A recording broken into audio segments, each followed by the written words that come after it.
Welcome to the Savvy Dentist Podcast with Dr. Jesse Green, the show where great dentistry meets great business. Listen in each week as we bring you an inspiring person who will share their story, ideas and business techniques to help you create a practice and a life you love. And now introducing your host, Dr. Jesse Green.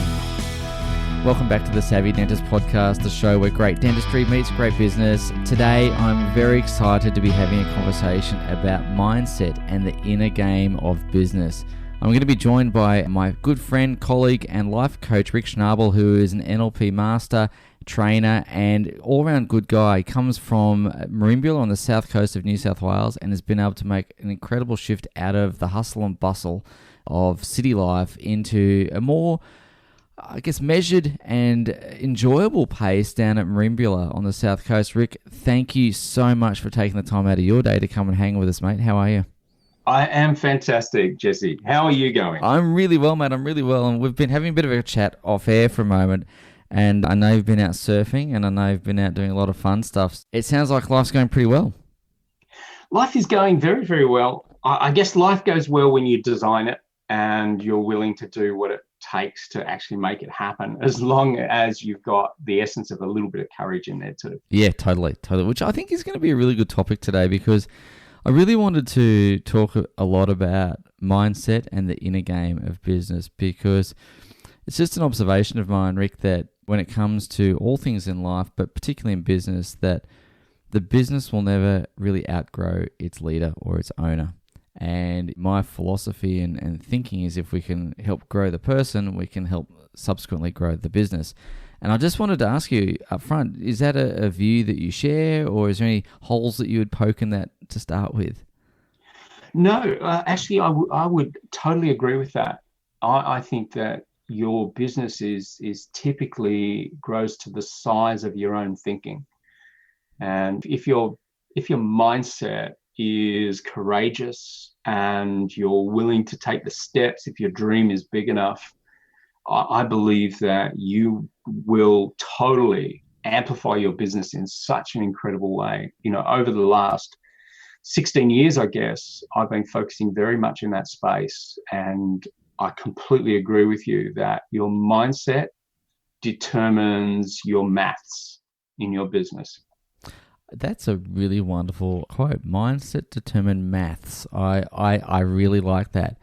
So let's talk a little bit around mindset. What, from a business perspective, do you think constitutes a healthy mindset? We all hear about courage, resilience, all those sorts of qualities that are used very commonly these days, and obviously wonderful things. But from your perspective, dealing with literally thousands of people, what are the common traits you see in those high achievers in their mindset that allows them to achieve? Actually, there's a classical case I remember many, many years ago. I attended a thing called Entrepreneur Business School, and it was in Bali. There was a guy there that had run essentially a business like a social media, like a Facebook for business that he ran in the UK. Now, I was just starting out in my business, and there were a lot of tasks, there were a lot of things to do. And we got to the end, we were staying at a 5-star resort, and we got to the end, and I said, "What are you doing after this?" And he said, "I don't know, I think I might hang around here for maybe another 5 or 6 days, or I don't know, fortnight." And I said to him, "What do you do in order to have that freedom where you can just say, well, you know, I might stay here at this resort for another fortnight or so?" And he said, the thing that I really got is I really learned the value of leverage. I understood the real formula for wealth is essentially value times leverage. And so he had built his business really quickly, but I said, how did you actually build your business? And most of the very successful people I know and I've worked with usually say the same thing. And it kind of sounds like you're talking to someone who's incredibly naive, because they'll say things like, "Oh, I don't know, I just saw this idea, and, I went for it. First, it was crazy. I didn't know really what I was doing. I made a lot of mistakes, but I went ahead anyway. And hey, we turn over $42 million a year, and so there it is. Or, and I realized that it's that sort of casual energy that they have. So if we look at the essence of it, there was another guy I met who's from Malaysia. And I said, what are you doing? And he said, I had an investment business, we were managing funds. And then the Malaysian government changed the law and closed our business down. And I said, that's terrible. And he said, no, it was great. They paid us $40 million for the business. And I said, okay, fantastic. So what do you do now? And he said, well, I go looking for intelligent men like you to invest in. But equally, I remember his name was Sonny, and he was really casual, really relaxed about business and how business works. And I find if we start modeling that, we look at the opposite, what we see stressed, anxious, people being over-intelligent about business and kind of becoming their own worst enemies, like becoming clairvoyant of doom. Yeah. So can I just tap into the casual energy you spoke about a moment ago? Do you feel that sometimes, with this stress and anxiety, that we're just trying a bit too hard? The whole hustle that gets bandied around, won't mention names, but, there seems to be this mantra of hustle harder, faster, longer. And for me, at one point in my life, I did buy into that, but the more I kind of reflect upon it, I actually see that as a little bit counterproductive.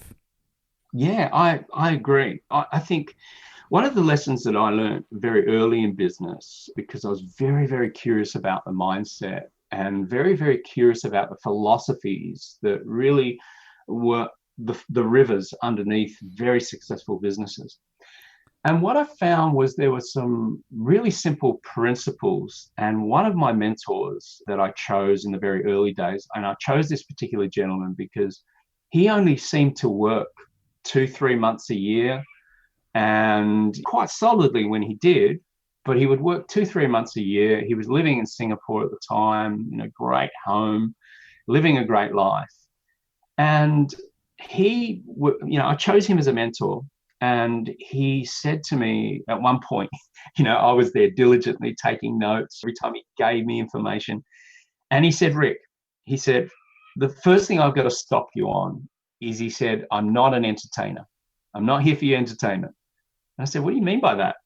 He said, well, every time we get together, you just sit there and you take lots of notes about these things. And you're kind of treating me like I entertain you. And he said, I'm your mentor. That's not how it works. And he said to me, I'm going to share a philosophy with you that I'm going to repeat probably quite a bit. And he said, it's an old Chinese proverb that says, to know and not to do is not yet to know. And he said, the thing that you're doing is you're taking too many notes and you're intellectualizing what I'm giving you. What you need to do is understand the philosophy of it and apply it immediately in your business. It's the action elements that really make your business great. But too many people these days get into intellectualism and thinking, so they read all the theories, and you ask them, you'll be working with a client, and you'll say, okay, so you want to double your business. What does that mean? What do you need to do to double your business? And they will give you the latest diatribe they got from the latest self-help book. And I'm not poo-pooing self-help books. I think they're a really great way to get the mind going. But a lot of people these days can tell you what they need to know, but they're not doing it. They're not actually applying it. Wow, that's really profound, isn't it? So, you've got someone saying, let's help get you some leverage, or let's help you make some money, and they're broke themselves and doesn't quite work out. So given that we intellectualize things way too much on occasion, how do we then, as you say, take that and internalize it and understand the philosophy, as you say, and implement it? What is it that stops us making that transition from intellectualizing to internalizing? Because you were lucky enough to have someone point that out to you and say, Rick, put your pen down. But for those people listening to this particular podcast who may not have such a mentor, what were the things that you needed to do to be able to internalize rather than intellectualize? When I was working with my mentor, for example, one of the elements that he gave me is he said, let's go, you want to be wealthy in your business. So let's go back to the basic formula of it. And the formula is value times wealth. So let's put that into a practical application. And he said to me, look, you've got too many products and you don't have a prime product that you have built substantially and put enough value in it so everybody values it. So here is how I want you to apply it. I want you to get rid of a whole bunch of your products. Focus on 2 or 3. Start putting them into a logical filter or funnel.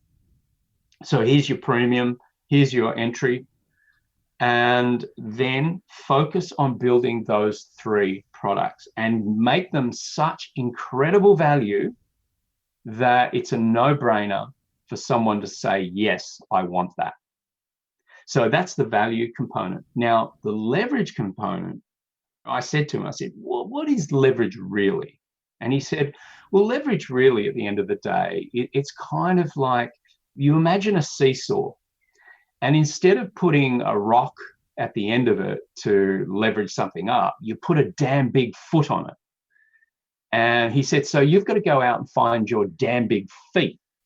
So how does that work in application? For example, whenever we do anything that's major, like we come out with a major new program or new service or whatever it is, to leverage it, what we've got to be able to do is we've got to get that out to many, many people so many people can really, truly experience it or see it or witness it. So one of the first things that I learned from that is I went out and I found partners. I found lots of people who were very complementary to what I was doing, but not competitive. And so I had a database at the time. I think it was very small. I think I had a database of about 1,500 people. And so what we did is we went out and met with a lot of other people who were very complementary in the space. So what we would do is whenever we went to promote something, I would then go out to a database of hundreds of thousands of people, because I would promote them, they would promote me, but there would be many of them and one of me. So that in essence is true leverage. Now, the action of that was actually knocking on doors, making phone calls and so forth. Yeah, so ladies and gents, if you're listening to this, the whole equation that we're talking about here is wealth equals value times leverage. And what Rick has really beautifully articulated is create something where the value is insane. It's a no-brainer, it's a compelling offer. And then, of course, is being able to distribute that to as many people as possible. And Rick's used partnerships as an example, which works incredibly well in dentistry as well. Who can you partner with? Whose database can you leverage? Who is complementary but not competitive? So there's some really good ways to be able to create wealth and leverage in your business simply by following what Rick has said.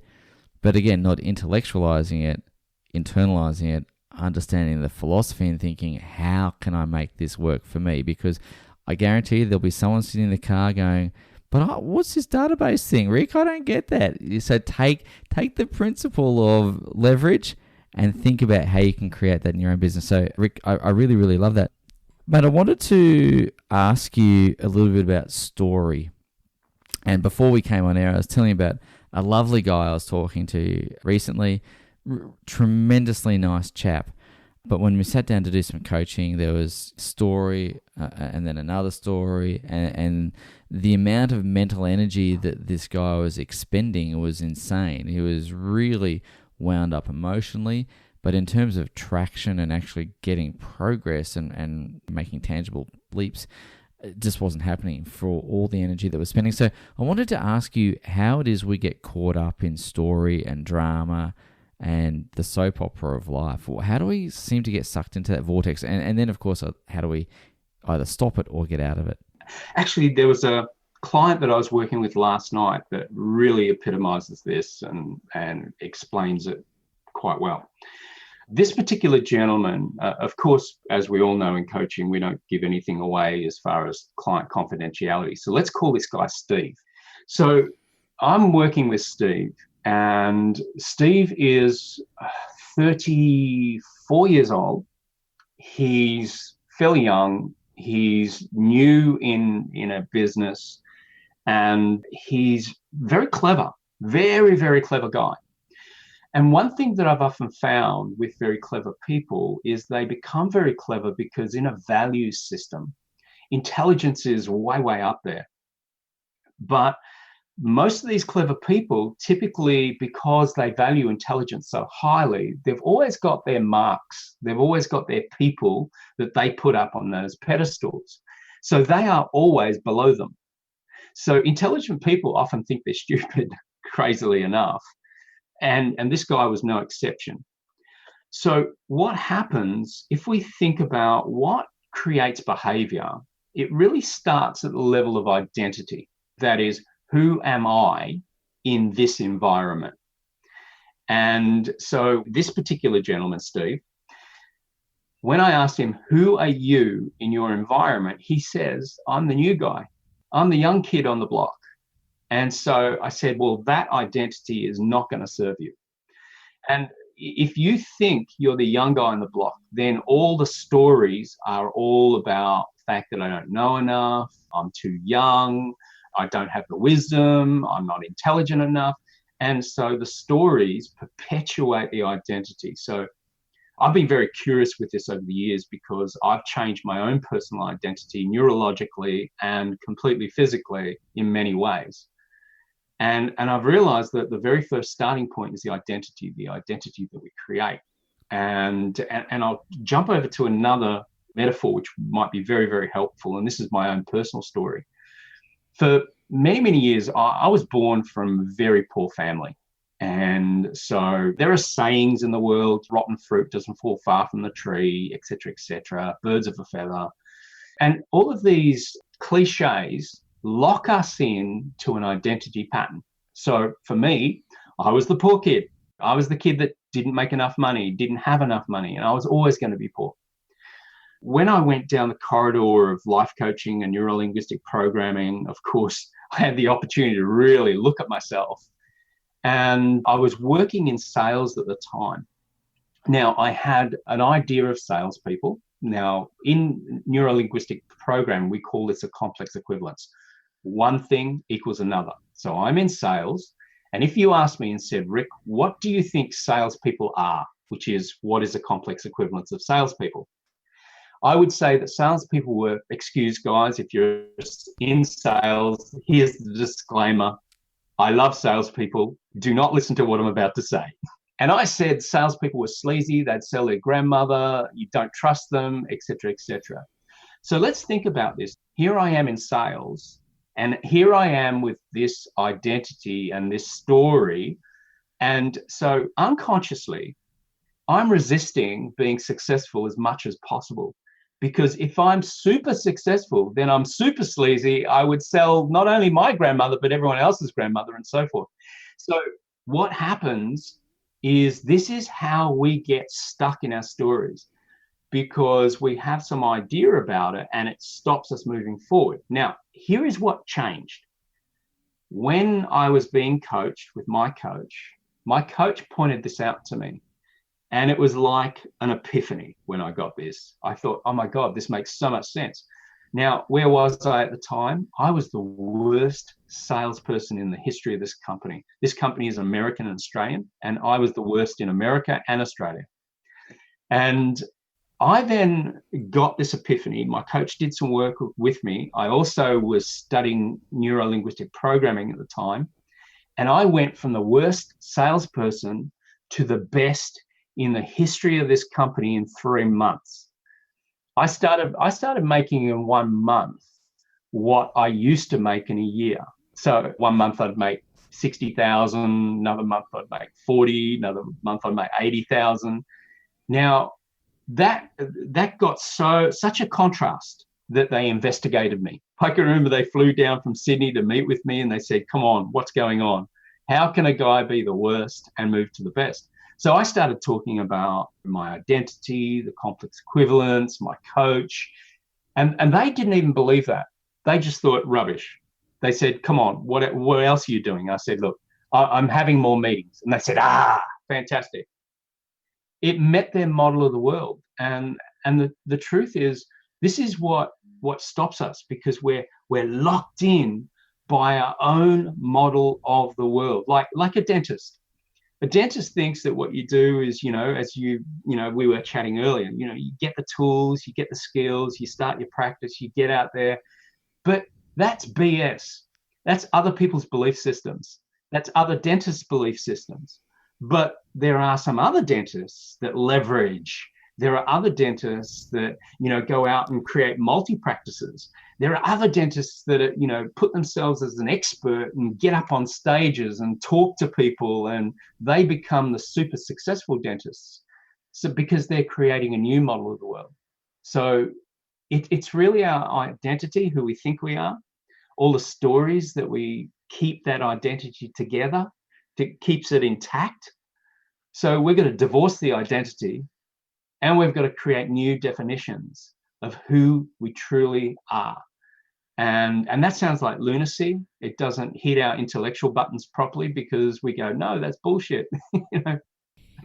But isn't it funny, because to use that concept of understanding identity better, why is it that we seem to be stuck in an identity? Because again, in my own life, I grew up in an environment where there wasn't a lot of money as well. And for a lot of years, right into my 30s, I would be forever chasing financial security, because I just didn't want to go back to times where I felt less secure.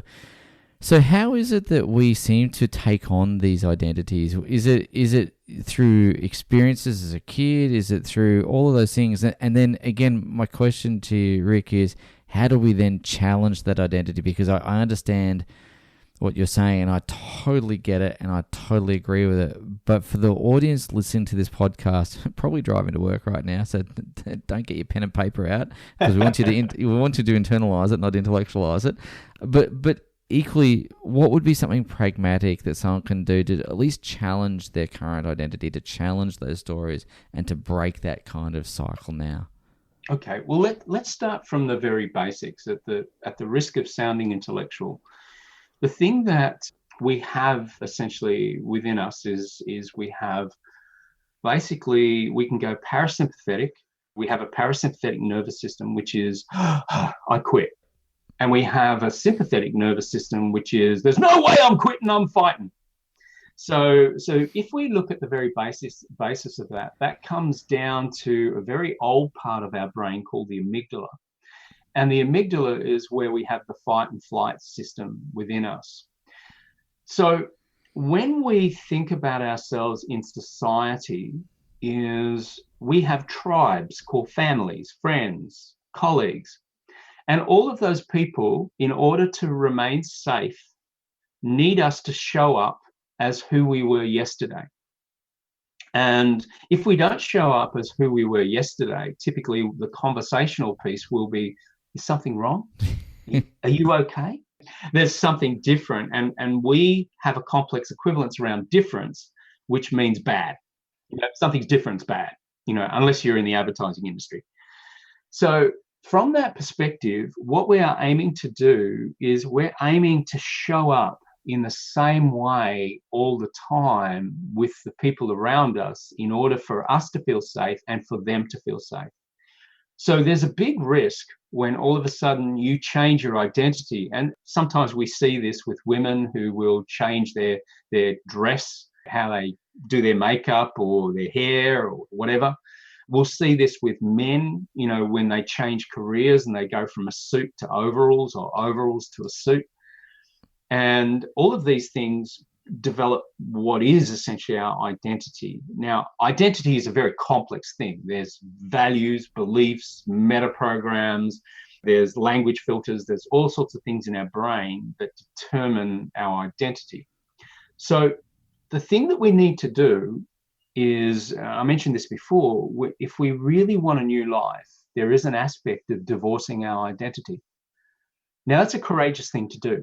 That means that you decide where you want to be and who you want to be, and you've got to be brave enough to take on the critics And you've got to be brave enough. And the critics will be your family, your friends, and your colleagues. The people whose opinion you care about, right? Yeah, totally. For example, that sales job that I had, and it was a job. I was working for someone else at the time. It was my sabbatical.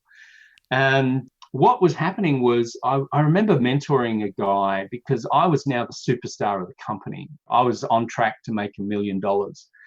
And this other guy, we went out for coffee one day and I shared my vision. And my vision was, I said to him, just finished writing this book. I'm going to go out and change the way the world thinks. And he said, why would you want to do that? And I said, well, because it means a lot to me. And he said, yeah, but back then it was Prime Minister John Howard here in Australia. And he said, you're earning more than our Prime Minister and you do less work than he does. You've got less responsibility. Why would you give that up? And I said, well, the reason that I want to give it up is because I don't feel that I'm serving anybody here. I don't feel like I'm doing anything really other than making money. And he thought it was lunacy. And he tried to talk me out of it. And he said, come on, Rick, this could be a pipe dream, this company Life Beyond Limits. Why would you want to go out and start a company and risk all this? But that's the thing that you're often, I use the word very carefully, that's the thing that you're fighting against. And it feels like that. So you can't be parasympathetic. You can't just give up. You actually do have to create very much a masculine yang sort of energy, which is that I'm going to cut my way through the jungle. And I even saw this with my own family. I can remember my my second Mercedes that I bought. But it was the very first one that my parents had ever seen. They didn't even know I was driving a Mercedes. And I remember driving up my parents' driveway and my mother was out there watering her garden. And so I dropped the window and said, hey, Mum, how are you? And she just walked up to the car with a shocked face. And she said, it's all right for some. So, and it did. It felt like that. It felt like a knife in the heart. But the thing is that you've got to fight against that because all of a sudden my mother's identity was really being challenged by my new identity. And it was kind of like, you're the rich guy. Oh, you're the privileged one. Oh, we're expecting big presents from you this Christmas. And a lot of us find that a really big challenge. And I found the path out of poverty into prosperity. I found that the most challenging. And the most challenging part is adjusting the identity. Now, Rick, I'm sure that path from poverty to prosperity was not linear. No, it wasn't. I'm sure it wasn't all rainbows and unicorns, and I know you've obviously achieved great things, and there is a happily ever after.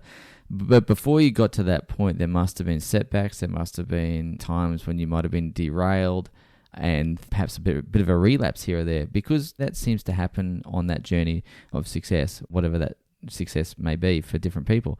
So I wanted to ask you again, how do you cope with setback? How do you cope with failure? Although those things might be temporary, they still hurt. And when you get a comment like that one that your mum made to you, although I'm sure she wouldn't have intended it to be hurtful, there was no particular malice behind it, but those things can knock you off your path. So how did you commit to that path, stay on that path, and when the setbacks did come, how did you manage to get on with it? Well, actually, it's a really good question that you asked, Jesse, because what it's going to give is it's going to give some clarity around this. It didn't end beautifully in that moment. What I did is there was a guy who was buying my cars, and I contacted him pretty soon after that event. And I said to him, I want to get rid of the Merc. I want a normal car, just an average car. Just get me anything. And he said, so what do you want? And I said, I don't know, a Holden and Ford. Just get me a basic Holden and Ford. Now, what happens is when you have events like that, we make decisions. And I did make a decision. And if you think about how our belief systems are formed, they're formed in those moments. So in that moment, I made a decision that I would never buy a prestige car ever again. And I haven't. I have never bought a prestige car ever since. Currently, I drive a Subaru, which I don't really consider a prestige car. Nice car, but not prestige. No. And I hide my wealth. I typically don't flaunt it. I remember I used to have a really nice gold watch, and I just stopped buying batteries for the damn thing. And I found that wealth can be quite intimidating to some people. No one knows where I live. No one knows my house. No one knows, well, people know what I drive. But the thing is that that's what happened. I got knocked off that horse, and I never really got back on that horse.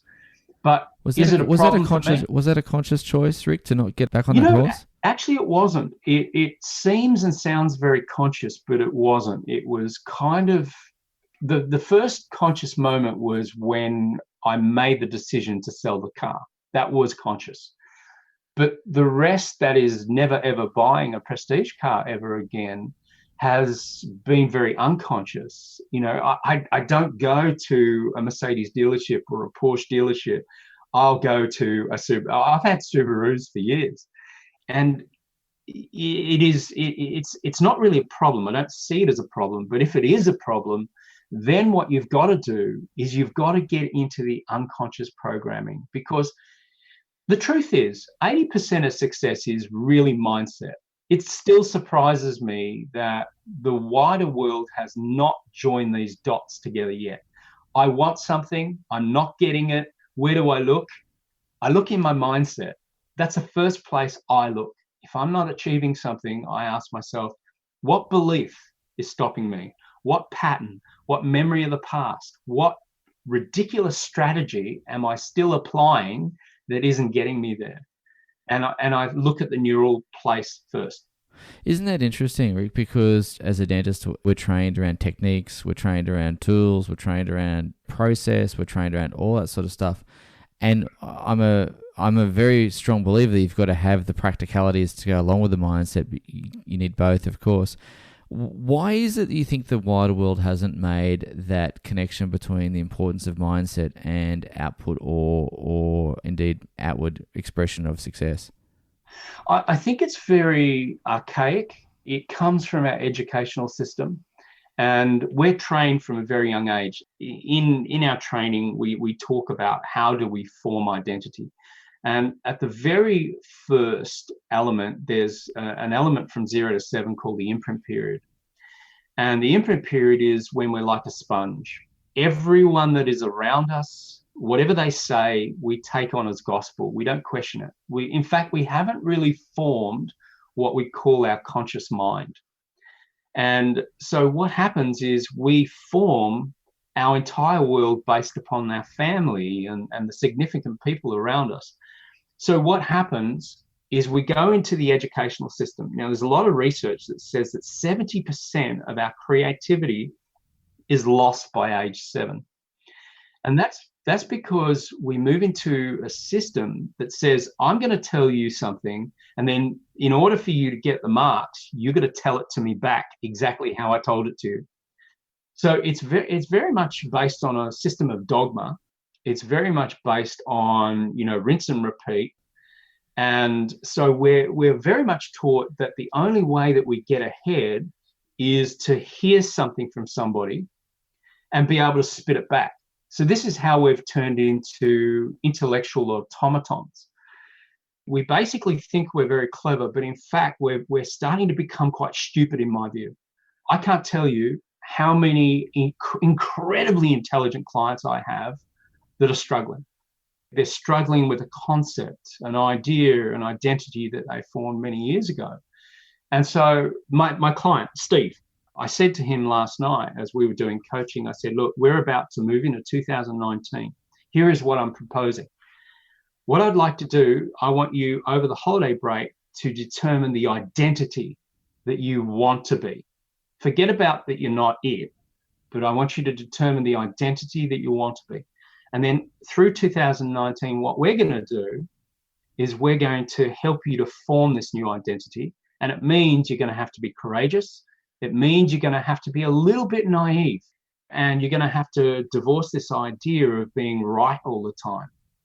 And that's essentially what I'm doing, I think, for most of my clients is I'm helping them to rewrite their rights that came from an educational system that has us thinking that All we need is to listen to someone else, build the skill, and then we'll make it work. But we've got the psychiatry industry talking about the biochemistry. And of course, what they're doing is, particularly psychiatrists, is many of them are just going to the medicational type environment. Then we've got counselors that think that it's all about talking. So all we do is talk, talk, talk, talk.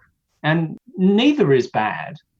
It's just, I don't think it's as productive as changing our neurology and changing the information like a software upgrade and changing the neurology. So when we go to do that thing, a new system is running us. And 80% of that is unconscious. It really, really, truly is.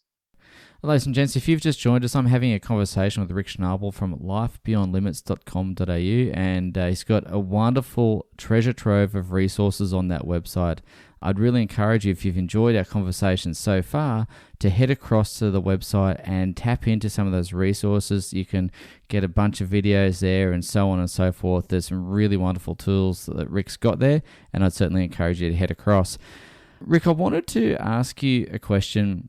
And this is perhaps a little bit close to the bone because, again, in my own life, I've fallen prey to this. I've tried to become more aware of it, but I suspect I'm not the only person. So in the spirit of vulnerability, in the spirit of opening oneself up, I wanted to ask you, why is it that sometimes people do things or don't do things that they know that are good for them?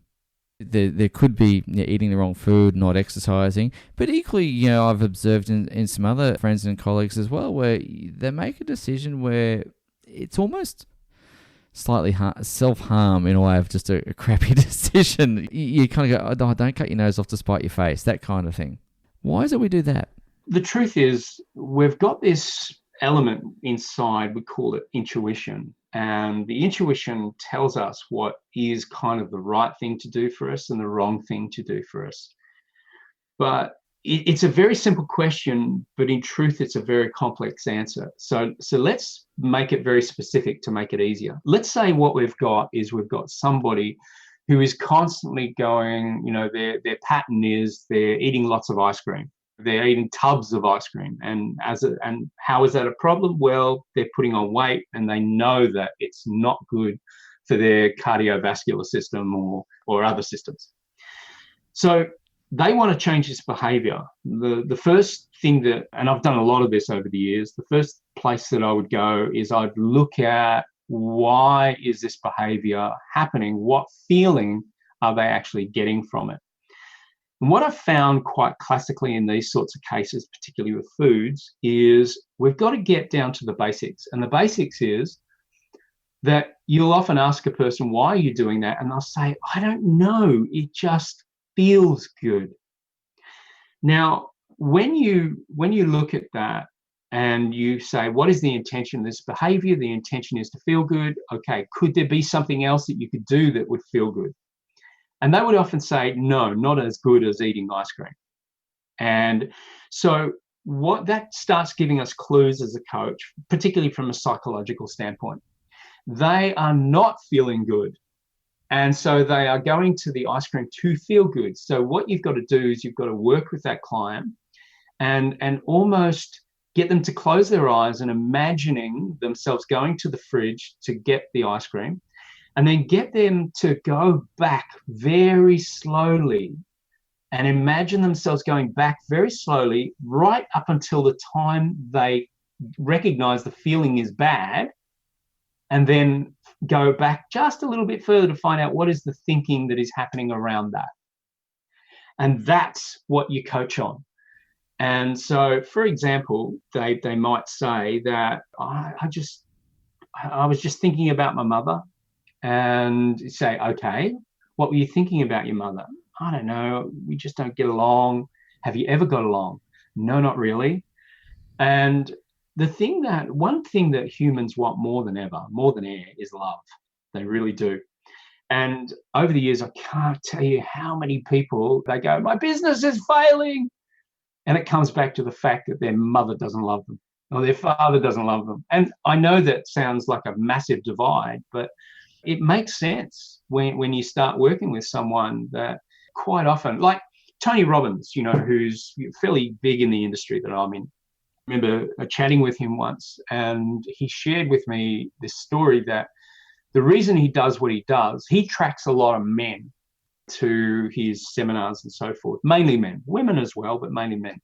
And the reason he does is he had 4 fathers, and the father that he loved the most stayed the least amount of time.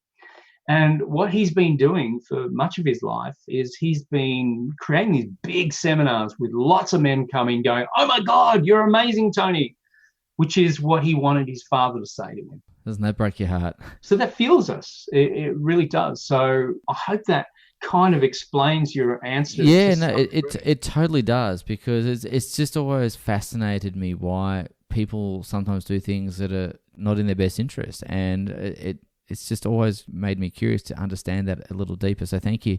Rick, as we wrap up our conversation, firstly, I want to say thank you so much for taking the time out of your day. You've been incredibly generous, and I am incredibly grateful to you.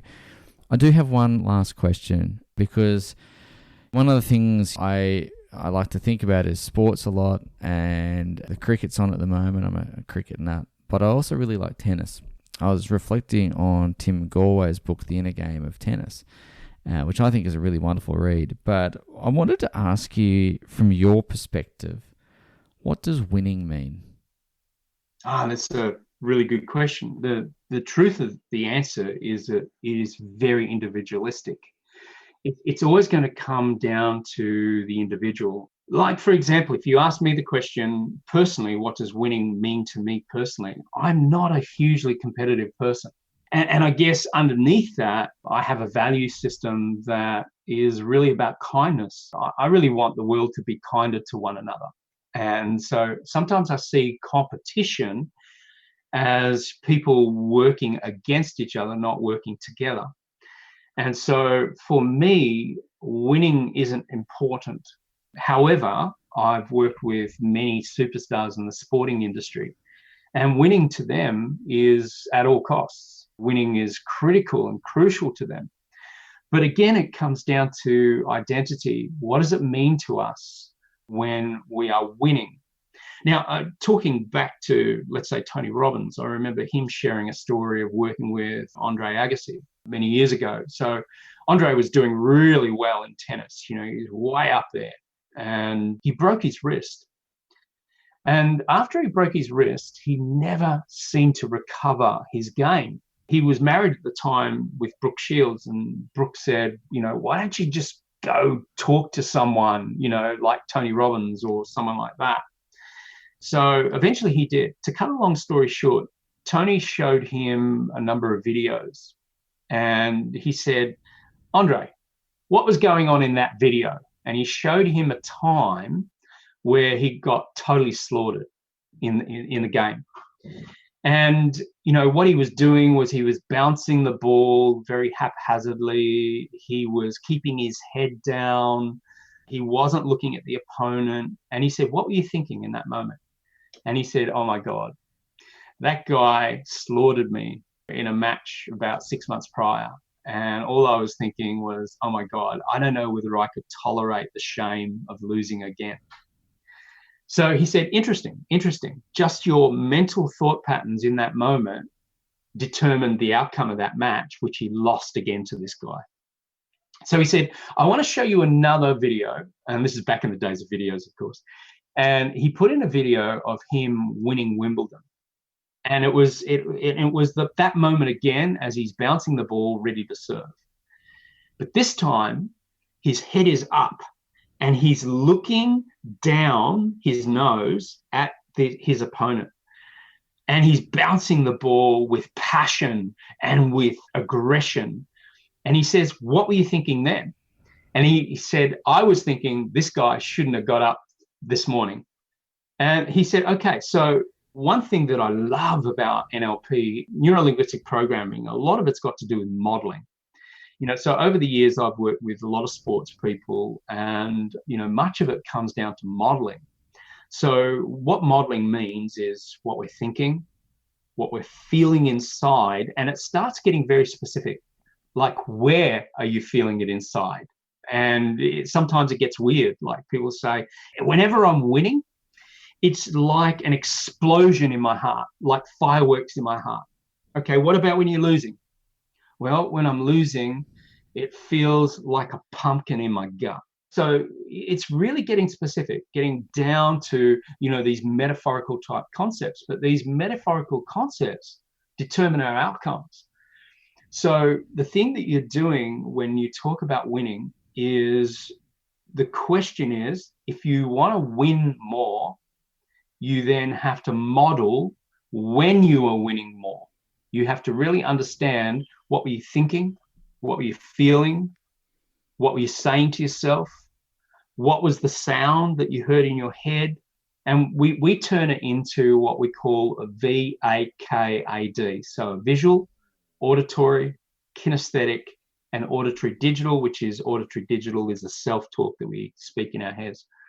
And once you know the formula, you can create anything. In fact, we often use this to get rid of phobias. You can get rid of phobias within about 10 minutes. I think there's some incredibly powerful things there. So, ladies and gents, if you are driving your car, please don't get your notebook out right now. But I would encourage you to just rewind a last minute or so and really listen to what Rick's had to say again. Because I think one of the things about winning is what Rick has highlighted is a really wonderful thought process around some of the things to consider in that process. But what I really also tuned into, Rick, was what kind of game are you playing that you want to win? And I think that's a key, which you touched on, where you said, I'm not particularly a competitive person. My thing is kindness. And I think that's, choose the game you want to win, right? And then focus in on that. Ladies and gents, if you're listening to this program, I would really encourage you to be thinking it's not necessarily about beating the pants off the practice down the road. It's about choosing a game that you actually really want to win. And my challenge to you, dear listener, is to think carefully about that, because I think that's where fulfillment lies. Not just success. I think that's where fulfillment lies. Rick, any thoughts on that? I think that is the game of life. And many of us are chasing success because everyone's telling us that success is what it's really about. And I think it really does come down to fulfillment. A quick example of that is that, a lot of people have said over the years, oh my God, Rick, why aren't you earning 20 million a year? And I just simply say, in truth, right now, at this point of my career, this point of the company, the business, we don't need 20 million a year. We really don't. I value my family a lot. And I like the fact that I take my kids to school. I have a lot of free time with my family. I'm sure I'm not making $20 million a year, but I'm making a really great income and living a great lifestyle because I'm chasing feeling complete, whole, and fulfilled rather than being the champion or being the winner. I think concepts like the winner are really very 80s, very old concepts, old ideas that a lot of people are chasing and unfortunately not winning the game. Yeah. Rick, that is possibly one of the most fun podcasts that I've enjoyed recording for a long time, and I really thank you so much for joining me on our program today. As I mentioned earlier, you've been incredibly generous with your time, incredibly generous with your wisdom. Ladies and gents, please do head across to Rick's website, lifebeyondlimits.com.au. Do yourself a favor, as Molly Meldrum would say, and grab some of those resources there, because I know that if you do, it's going to set you on a path of self-discovery, self-learning, and ultimately a fulfilling life. Rick, thank you not just for being on our podcast, but for all the work that you do. You have literally touched the lives of hundreds of thousands, probably millions of people. And from all of us here, mate, we salute you. Thank you. Thank you so much, Jesse. I really appreciate you having me on the show. Thanks, mate. Thank you for listening to the Savvy Dentist podcast with Dr. Jesse Green. For more free tools and resources, join the free Facebook group. Visit drjessegreen.com/Facebook. And for more episodes, visit drjessegreen.com/savvydentist.